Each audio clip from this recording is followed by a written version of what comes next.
Oh, welcome back to Grow With Angie. What is going on right here? This is not Instagram ready, it is not Facebook ready, and it sure is not camera ready for YouTube.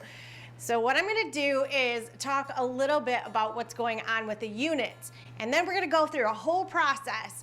But to do that, this is going to be a 3-part video series. Make sure you hit the subscribe button as well as the little notification bell so you know when the other videos are posted.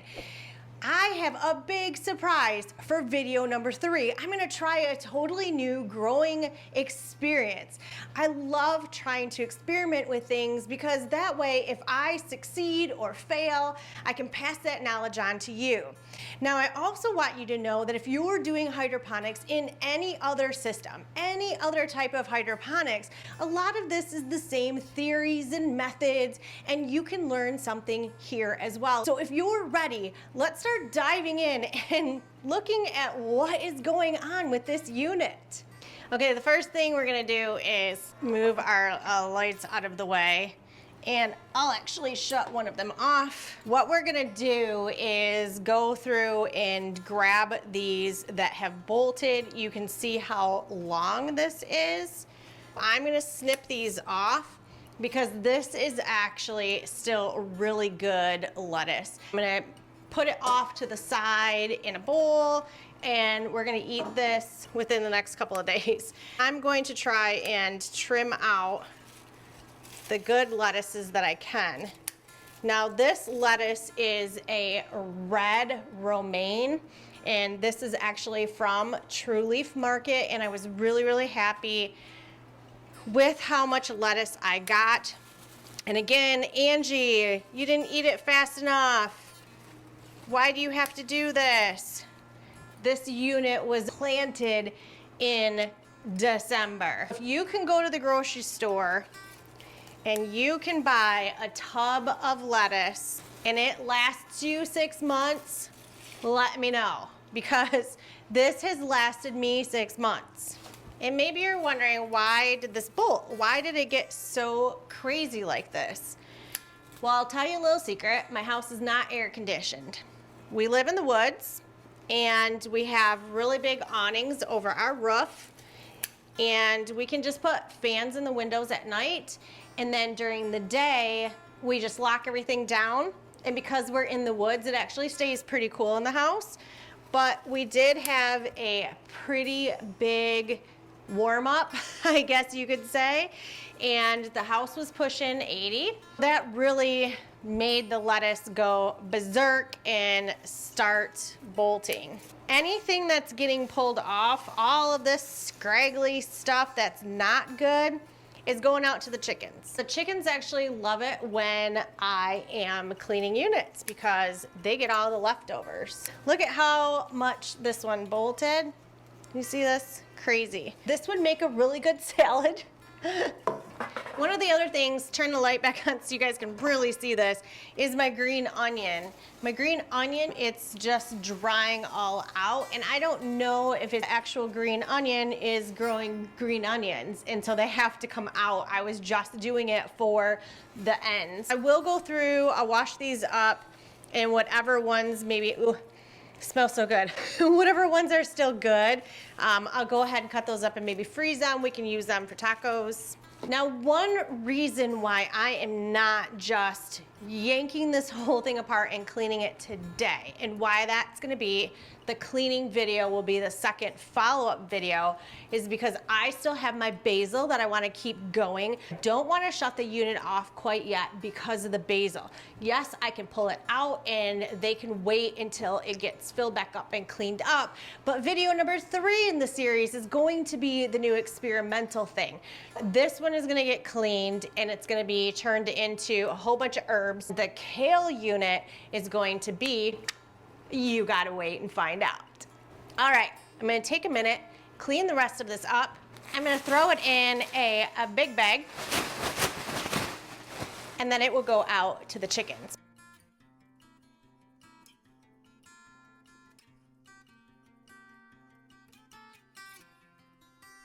I know right about now, most of you are thinking, no way, Angie, I've been watching your videos. I've been loving everything about hydroponics, but this is a disaster. This is so messy. I couldn't do this in my house. You would be surprised at what you will do in your house when it means a lot of food for your family and not relying on the grocery store. All hydroponic units are recommended to be cleaned out about every 6 months. Now I have my other deep water culture, which had my beautiful cilantro. You guys all saw my beautiful cilantro for the longest time, and it has also run its course. I'm going to use that deep water culture to put some lettuce in. So I still have some lettuce off on the side because we don't want to go back to having to purchase it from the grocery store. Now, after I do all of this, I'm gonna go through and get my reflective covers out. If your reflective covers are not in too bad a shape, sometimes they're really bowed, you can just easily wash these off and they can be used again very, very easily. Once this is all cleaned up, I am going to just remove all of the nut cups, and I'm not gonna really worry about these roots. They actually aren't too bad. But I'm not gonna worry about the roots too much at this point. I'm just gonna block off each one of the holes because, like I said, I wanna keep the unit running because of the basil. Also, all of my electrical cords and my plugs are tucked behind here, and it's going to be a little challenging to get to those. So I'm putting off the shutting off part until I am ready to fully clean both of them, break them down, which will be video number 2, and then video 3 will be the surprise new harvest. Before I leave you today, I want to talk about my kale really quickly. Yes, this one is getting broken down as well, and it is getting cleaned, but don't worry, this is gonna get eaten. I'm gonna be eating kale chips for days, breakfast, lunch, and dinner, and I will probably be freezing some.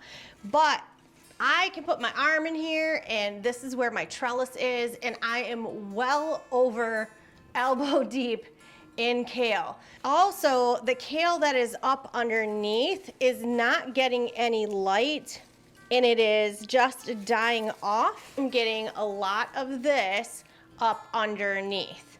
This kale has also been going since December. This unit is pulling from the wall. Can you guys see that? I can actually put a whole hand behind here. Now, it is still attached. Everything is fine. This is not too much of a concern, but I want to get the weight off.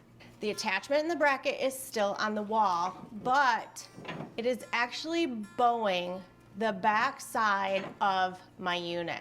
I need to get the weight off and then maybe put some tape or something back there to get this bow to go away, which I'm not too worried about the bowing. I know there was some concern early on about different levels having a bow, and with all of the weight of this, I've pulled it away from the wall to check the back of it a few different times with the help of my husband. And I'm telling you, the weight actually fixed any warbling in the back because the weight was really kind of forcing it back into place and almost remolding the plastic. So I know that's gonna happen at the top. I'm just gonna put it together, maybe put a little packing tape back there to kind of seal it back up.